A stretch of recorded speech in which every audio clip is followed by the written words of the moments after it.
એક ભાષણ ચર્ચામાં છે જે કતારગામથી સામે આવ્યું છે. એ ભાષણ વિસાવદરના ચૂંટાયેલા ધારાસભ્ય ગોપાલ ઇટાલિયાનું છે. ગોપાલ ઇટાલિયા વિસાવદરમાં જીત્યા, પણ કતારગામે 2022માં એમને હરાવ્યા હતા. એ કતારગામમાં ગયા પછી ગોપાલ ઇટાલિયા શું બોલે છે એના પર બધાની નજર હતી. ભવ્ય સ્વાગત થયું, તસવીરો સામે આવી. આમ આદમી પાર્ટીએ હવે સંગઠનનું કામ શરૂ કર્યું છે. 2 જુલાઈએ અરવિંદ કેજરીવાલ આવવાના છે અને નવેસરથી નવી શરૂઆતો કરવાના છે.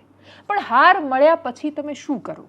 એટલે હાર કાં તો તમને શીખવી શકે અને જીત તમને ઉન્માદમાં લાવી શકે અને કાં તો તમને દિશા આપી શકે. આમાંથી કશું જ જો તમારી સાથે નથી થતું તો તમે વર્ષો જતાં કોંગ્રેસ બની જાઓ છો કે જે હાર કે જીત એવી સ્થિત પ્રજ્ઞ અવસ્થામાં આવીને ઊભી છે કે એને કોઈ જાજો ફરક નથી પડતો. જીતથી ના અતિશય ઉત્સાહમાં આવે છે, હારથી કોઈ ફરક નથી પડતો અને એવી સ્થિત પ્રજ્ઞતા રાજનીતિમાં કામે નથી લાગતી. જો એ જ કરવું હોય તો એમણે રાજનીતિ તો ન જ કરવી જોઈએ. આ સ્થિતિમાં આમ આદમી પાર્ટીમાંથી ગોપાલ ઇટાલિયા જ્યારે વિસાવદરથી ચૂંટાઈને ગયા એના પછી એ જે બોલ્યા છે એ ભાષણ આમ આદમી પાર્ટીના નેતાઓ સાંભળે એનાથી વધારે ભારતીય જનતા પાર્ટીના નેતાઓ અને કાર્યકર્તાઓએ સાંભળવું જોઈએ. એટલા માટે કેમ કે જેની પાસે અદ્ભુત કેડર છે, જેની પાસે સંગઠનની એટલી બધી તાકાત છે, જેની પાસે વૈચારિક રીતે જોડાયેલા હોય એવા કાર્યકર્તાઓની, કરોડો કાર્યકર્તાઓની ફોજ છે, એ પાર્ટી પણ શું કામ આટલી ડિફેન્સિવ પોલિટિક્સ કરે છે? જેની પાસે 162 ધારાસભ્ય હોય એ સરકારની તાકાત કેટલી હોય?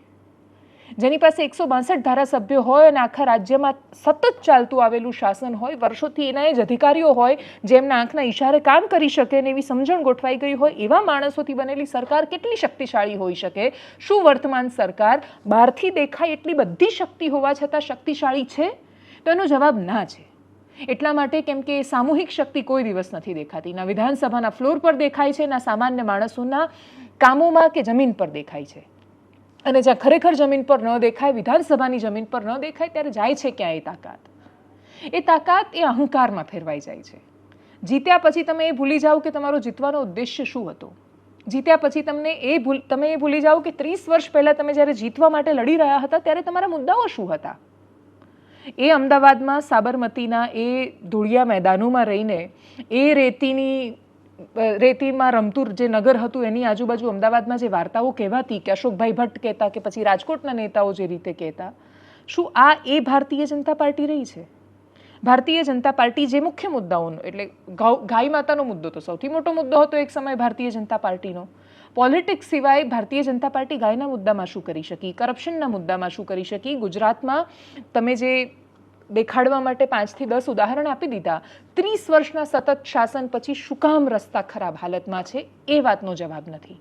અને એ સ્થિતિમાં કાર્યકર્તા શું કામ કંટાળ્યો છે એ વાતનો જવાબ ભારતીય જનતા પાર્ટી 2027 સુધીમાં નહીં આપી શકે. અને જો નહીં આપે તો પછી શું સ્થિતિ થશે આપણી સામે છે. વિસાવદરની ને કતારગામમાં આપેલું જે ભાષણ છે એમાં CR પાટીલને કહ્યું કે મોરે મોરા આવી જાઓ ને એ બધું જે હતું એ તો પોલિટિકલી બહુ મહત્વનું જ ભાષણ હતું ગોપાલ ઇટાલિયાનું. પણ એ સિવાય એમણે જે રીતે માફી માંગી અને પછી કહ્યું કે એ ગોપાલ બનવાનું છે જે તમે બનાવવા માંગો છો, એ રાજનૈતિક પરિપક્વતાવાળું ભાષણ છે.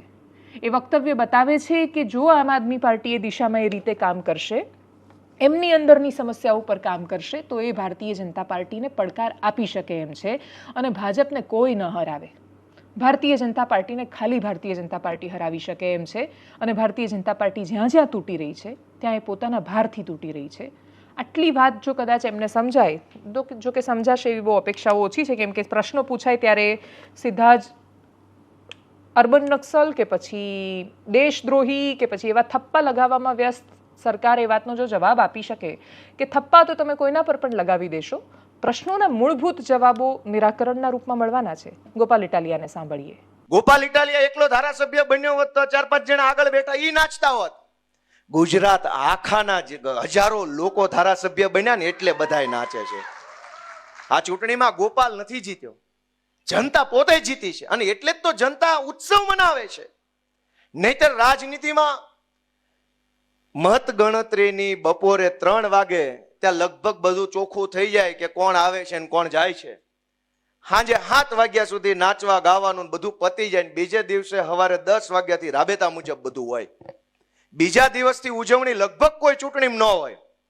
આ ગુજરાતના ઇતિહાસની મેં મારી જિંદગીમાં જોયેલી પહેલી ચૂંટણી છે કે 1 અઠવાડિયું થવા આવ્યું તો કોટો ઉતરતો નથી. આખું ગુજરાત હિલોળે ચડ્યું. હજુ માણાનો હરખ હમાતો નથી. અને હજુ તો હું વિધાનસભા ગયો નથી. ત્યાં એક અઠવાડિયાથી હરખ એક માણસના ચહેરા ઉપર સ્માઇલ છે, આંખોમાં ચમક છે. એ શું કામ છે? ગોપાલ ઇટાલિયા જીત્યો એટલે નહીં, પણ એમ લાગતું હતું કે મારું સપનું મરી જાહે, મારું સપનું નહીં જીવે, ક્યારે આ જાશે, ક્યારે થશે. હજારો માણસ અંદરથી હરેરી ગયા હતા. હજારો માણસને એક પ્રકારનો આમ થડકો લાગી ગયેલો, હવે નહીં થાય કાંઈ. માણસ કંટાળીને ઘરે બેસી ગયેલો. અને એમાં વિસાવદર વાળાએ આમ આદમી પાર્ટીના ખોડે એક કોડિયું પ્રગટાવ્યું ને એક જ્યોત જળગીને એ વાતનો રાજીપો બધાના ચહેરા પર છે. અને હજી તો એક કોડિયું હળગાયું, એક નાનો ટમટમિયો દીવો વિસાવદર વાળાએ કર્યો. પણ એ દીવાનું અજવાળું ગુજરાતના ખૂણે ખૂણે સુધી પહોંચ્યું છે. દોસ્તો, કેટલાય વર્ષોથી આપણે વાટ જોતા હતા કે ક્યારે થશે, કેમ થશે, કોણ કરશે. ગુજરાતની જનતાએ ઘણા અખતરા કર્યા પણ ફેલ ગયા અને હરેરી ગયા હતા. ખાલી ભાજપથી નહોતા થાક્યા, સામે જેમાં અખતરા કરતા ને એનામાંય થાક્યા હતા. ભાજપને તો ગુજરાત હરાવવા માંગતું હતું. અનેક એવા નેતાઓ આવ્યા, આમ તાકાતથી આમ કરીને ઉભા રહ્યા. ગામને એમ થયું આ હશે. જેવો દાવ લગાવ્યો તો ઘોડો પાણીમાં. કેટલાય એવા પાણીમાં બેહી ગયા જે ગુજરાતની જનતાને આંબા આંબલી બતાવતા હતા, ક્રાંતિ કરી નાખું, ભગતસિંહનો ચેલો છું, છેલી છું ને એવું કરતા. કયા ગોડાઉનમાં ભાજપે પૂર્યા કોઈને ખબર નથી. લોકો ભાજપથી તો થાક્યા હતા, આવા ગદ્દારોથી પણ થાકી ગયા હતા. બે બાજુનો થાક હતો અને આ થાક ઉતર્યો ને એની ખુશી આખા ગુજરાતમાં છે કે હવે થાક ઉતર્યો. ગોપાલ ઇટાલિયા તૂટશે નહીં, પણ ગોપાલ ઇટાલિયા ભાજપનો ઘમંડ તોડશે, એ વાતની ખુશી આખા ગુજરાતને છે. દોસ્તો,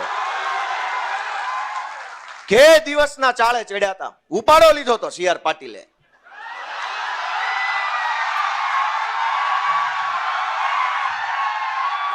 સી આર પાટીલે ગુજરાત આખામાં ઉપાડો લીધો કે ધારું એને તોડું, ધારું એને પક્ષ પલટો કરાવું, ધારું એને જેલમાં પૂરું. દોસ્તો સી આર પાટીલે ઉપાડો લીધો.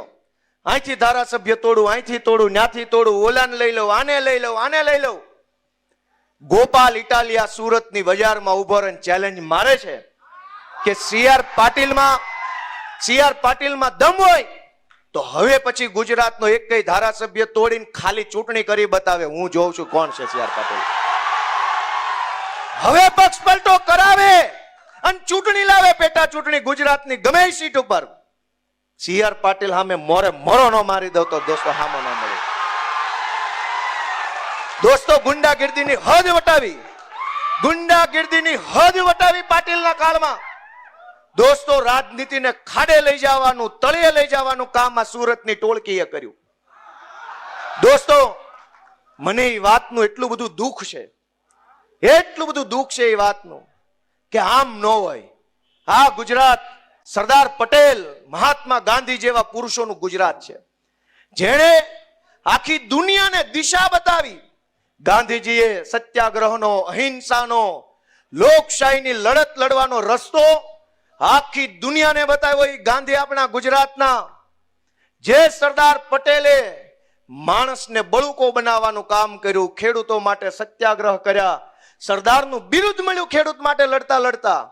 ઈ ગાંધી અને ઈ સરદારના ગુજરાતમાં બુટલેગરોના હાથમાં સરકાર આવી, એ વાત ખટકે છે મને.